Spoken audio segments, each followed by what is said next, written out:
Shalom, perkenalkan nama saya Cinta Patricia Sinaga. Saya adalah moderator dari kelompok 4. Adapun tujuan kami membuat video ini untuk melengkapi tugas dasar-dasar pendidikan yang diberikan oleh Ibu Grace L.A. Sihombing M.Com. Dan adapun nama anggota kelompok 4 yaitu yang pertama Titin Rindu Simarmata dengan NIM 1901011179 akan menjelaskan tentang lingkungan masyarakat. Yang kedua, Prisnayani Silalahi dengan NIM 1901011180 akan menjelaskan tentang lingkungan pendidikan. Yang ketiga, Chris August Trinity dengan NIM 1901011181 akan menjelaskan tentang pendidikan informal. Yang keempat, Ernina Nababan dengan NIM 1901011182 akan menjelaskan tentang pendidikan formal. Dan yang kelima, Paninora Risma Siregar dengan NIM 1901011183 akan menjelaskan tentang peran keluarga. Dan yang keenam, saya sendiri, Sinta Patricia Sinaga dengan NIM 1901011184 sebagai moderator, dan saya akan menjelaskan tentang fungsi lingkungan pendidikan. Baiklah, judul makalah kami adalah lingkungan pendidikan formal, informal, dan non-formal. Pendidikan. Lingkungan pendidikan adalah segala sesuatu yang ada di sekitar manusia, baik benda mati, makhluk hidup, ataupun peristiwa-peristiwa yang terjadi, termasuk kondisi masyarakat tersebut, terutama yang dapat memberikan pengaruh yang kuat kepada individu tersebut. Seperti lingkungan tempat pendidikan berlangsung dan lingkungan tempat anak bergaul. Lingkungan ini kemudian secara khusus disebut sebagai lembaga pendidikan sesuai dengan jenis dan tanggung jawab yang khusus menjadi bagian dari karakter lembaga tersebut. Dalam memberikan pengaruh terhadap perkembangan anak, lingkungan ada yang sengaja diadakan atau juga disebut dengan usaha sadar. Ada juga yang tidak usaha sadar dari orang dewasa yang disebut juga dengan normatif, atau juga disebut juga dengan pendidikan, sedang yang lain disebut dengan pengaruh. Lingkungan yang dengan sengaja diciptakan untuk mempengaruhi anak ada 3. Yang pertama yaitu lingkungan keluarga, yang disebut juga dengan informal, dari dalam. Dan yang kedua yaitu ada lingkungan sekolah atau formal. Dan yang terakhir yaitu ada lingkungan masyarakat yang disebut juga dengan non-formal. Saya akan menjelaskan fungsi lingkungan pendidikan. Fungsi lingkungan pendidikan yang pertama untuk tumbuh dan berkembang. Maksud dari untuk tumbuh dan berkembang di sini adalah fungsi lingkungan pendidikan tersebut itu sangat berpengaruh terhadap tumbuh dan berkembangnya mental, fisik, dan kecerdasan seorang anak. Jika seorang anak berada di lingkungan yang tidak baik, maka anak tersebut akan berkembang menjadi anak yang tidak baik juga. Dan jika seorang anak bergaul dengan lingkungan yang baik, maka dia akan berkembang dengan baik. Yang kedua, membantu peserta didik dalam berinteraksi dengan berbagai lingkungan sekitarnya, baik lingkungan fisik, sosial, maupun budaya, terutama berbagai sumber daya pendidikan yang tersedia. Maksudnya di sini adalah peserta didik akan bergaul dengan orang lain dan dia tidak merasa terasingkan, dan dia juga gampang bergaul dengan orang lain. Dia juga mudah bersosialisasi antar budaya. Dia tidak memilih budaya-budaya mana yang akan dijadikan teman. Yang ketiga, sebagai wahana yang amat besar bagi perkembangan individu dan masyarakat dalam memperluas dan mempererat usaha mencerdaskan kehidupan bangsa. Maksudnya di sini, semakin besar lingkungan kita atau semakin banyak lingkungan yang kita datangi, berarti semakin besar terbuka pemikiran kita terhadap pendidikan-pendidikan yang ada di Indonesia, sehingga kita bisa membedakan dan kita bisa membandingkan mana pendidikan yang baik dan mana pendidikan yang tidak baik. 4. Untuk menyeleksi serta mempersiapkan peranan tertentu dalam masyarakat. Maksudnya di sini, jika seseorang berasal dari lingkungan yang tidak baik, maka dia tidak akan dipakai untuk masa depan, karena seseorang akan menilai dari masa lalu seseorang tersebut. Dan jika seseorang tersebut memang berasal dari situasi atau lingkungan yang disiplin, tegas, dan memiliki kriteria yang cocok, maka dia akan dipakai. Dan yang terakhir adalah mengembangkan kemampuan-kemampuan yang dimiliki peserta didik, baik dalam bentuk karir, akademik, kehidupan, beragama, kehidupan sosial budaya, maupun keterampilan lainnya.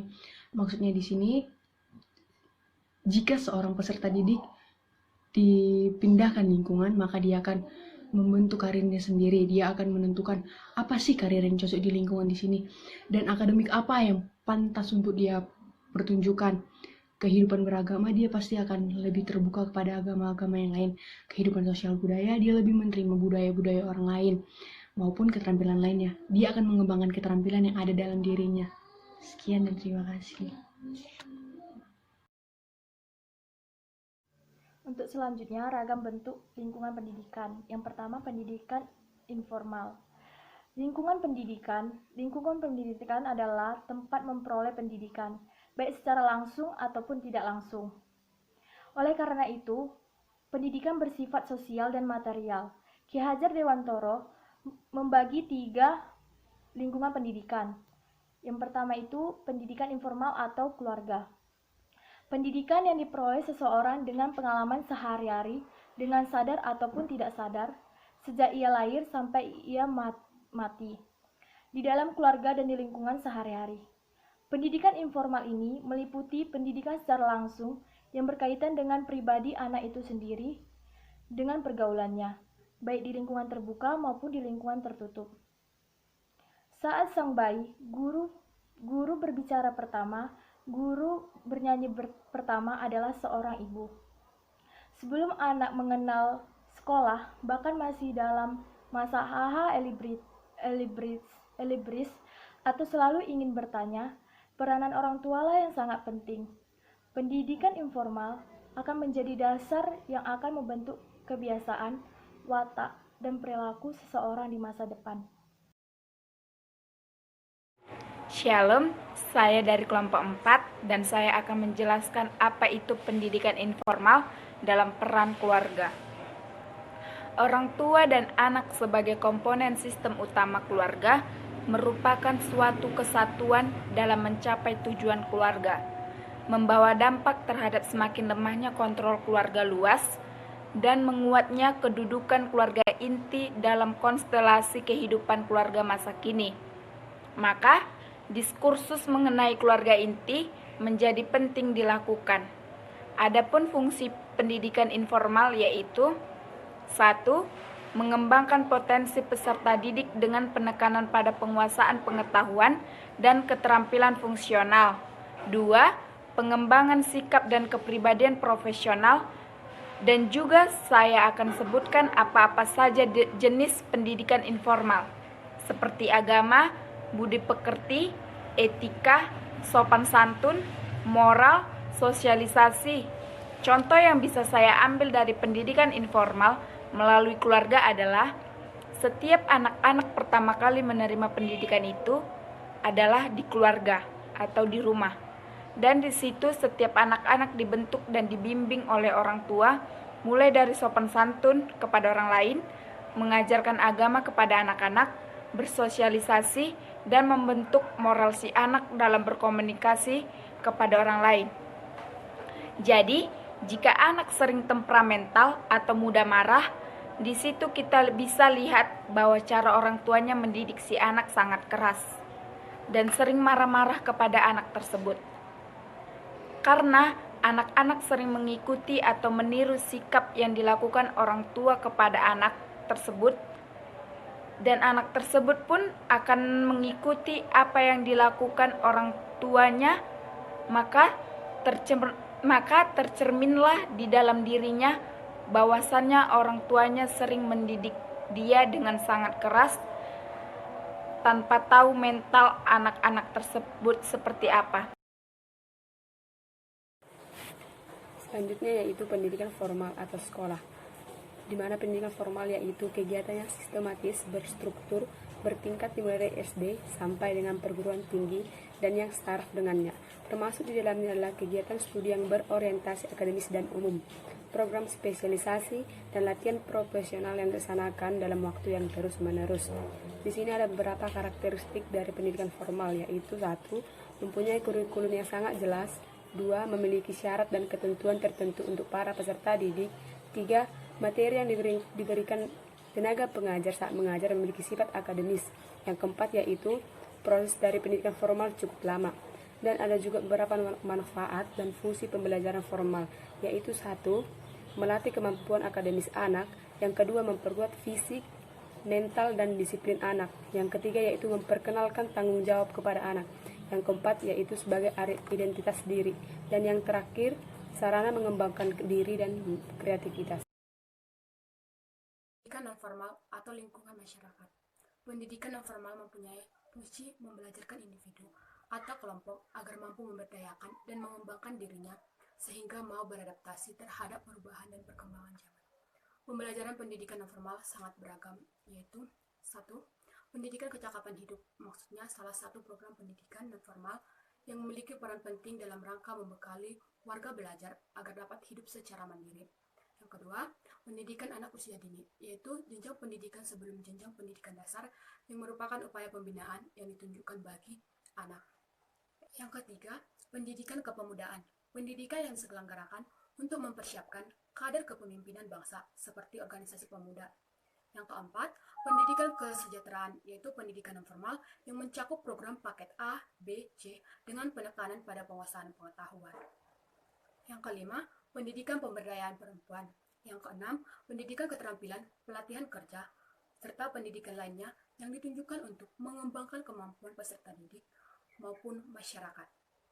Fungsi pendidikan non formal ada 2, yaitu yang pertama, mengembangkan potensi peserta didik dengan penekanan pada penguasaan pengetahuan dan keterampilan fungsional. Yang kedua, pengembangan sikap dan kepribadian profesional.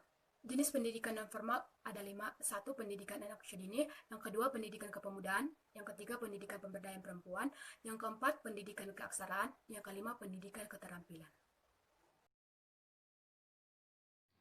Baiklah, setelah mendengarkan penjelasan dari masing-masing anggota kelompok, kesimpulan dari kelompok kami yaitu adalah jalur pendidikan di Indonesia meliputi jalur pendidikan formal, non-formal, dan informal. Ketiganya memiliki perbedaan yang saling mengisi dan melengkapi.